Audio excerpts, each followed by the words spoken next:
Hey, what's up, guys? How we doing? So today we're going to talk about throws from the outfield.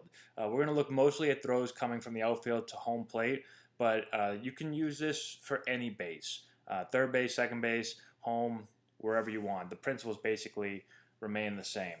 The reason why I want to talk about this today is because of a couple reasons. For one, it can really help your team win a game.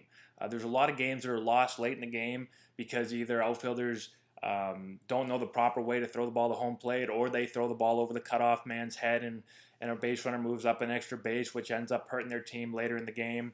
So if we're able to understand what we're supposed to do and then watch how these major league guys do it, so that we can not only improve our mechanics throwing the ball home to the plate, but also our intelligence and make sure that we're not hurting the team by selfishly trying to throw a guy out at the plate and having no regard for anyone else on base.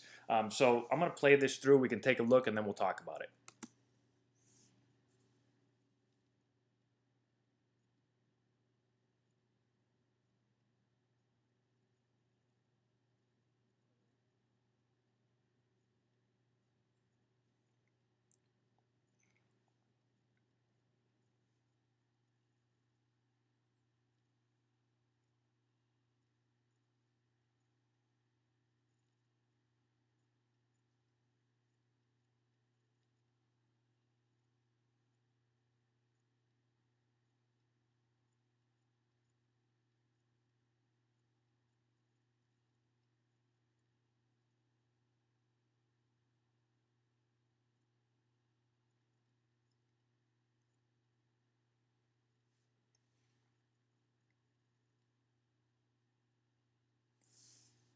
All right, so let's go back and we'll play, and I'll just kind of talk as it's playing again.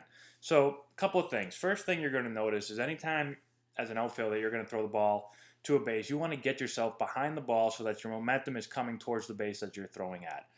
A lot of outfielders don't do this. They'll catch the ball flat-footed, or they'll even catch it moving away from the base. So as much as we can, and you can't always do it, but as much as you can, you want to kind of circle the ball so that your momentum, when you catch the ball, you're moving slightly towards the base that you want to throw to give yourself a little bit more momentum for that long throw.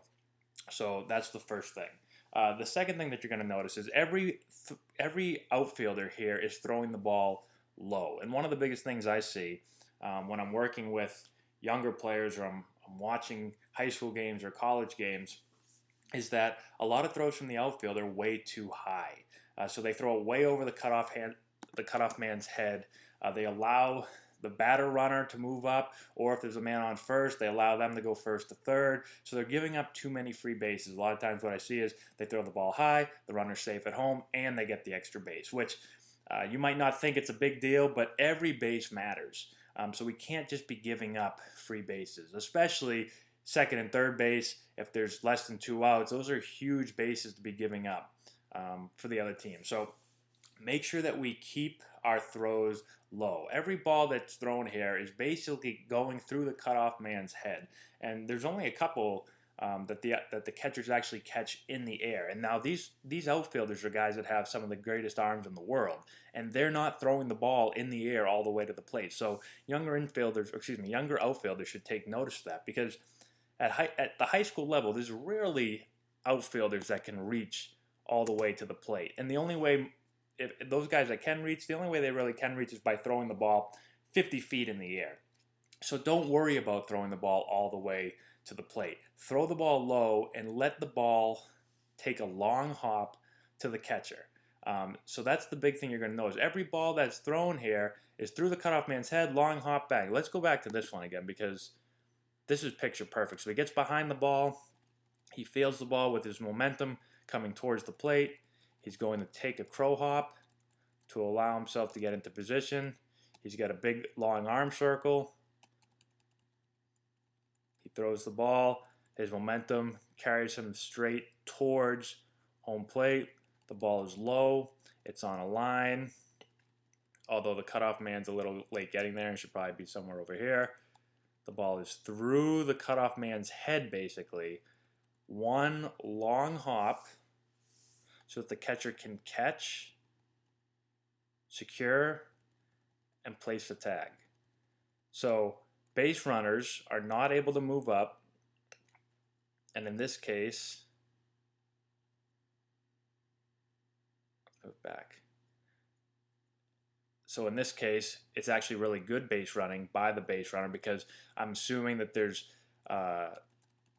2 outs, or this is a big run in the game, so this base runner knows we're not going to cut the ball off, and he moves up, which is fine. But if we needed to cut the ball off, the first baseman is there and the ball is low enough to cut the ball off and throw the man out at third base.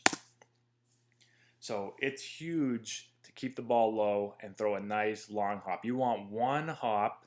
Here you're going to get 2 hops. 1, 2, still not a hard play for the catcher. But if you can throw that one long hop so that the catcher can secure the ball and place a tag, that's exactly what we want. Just watch a couple more. Bang, perfect one hop by Jay Bruce. Let's look at Jay Bruce again. So the ball's hit. Ball's hit by Blanco. You'll see Bruce move over. He takes a path behind the ball so he can circle it and move this way.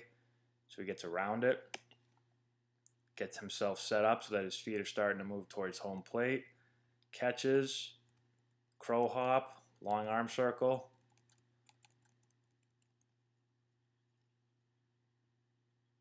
Here comes Crawford. Here's the cutoff man.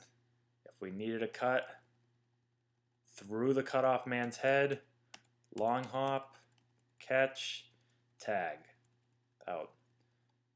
So that's perfect. So those are the big things with outfielder throws. And like I said, there's really 2 reasons. One, it's going to help your team win more games. But also when there's scouts, if you're a high school player and there's college coaches coming to watch you play, or if you're a college player and there are pro scouts coming to watch you play, nothing is more frustrating than seeing an outfielder field the ball and throw a ball 50 feet over the cutoff man's head, allow base runners to move up extra bases and not throw the guy out at the plate. Because not only does it show that maybe you don't have good accuracy or the strongest arm in the world, it just shows a lack of baseball intelligence.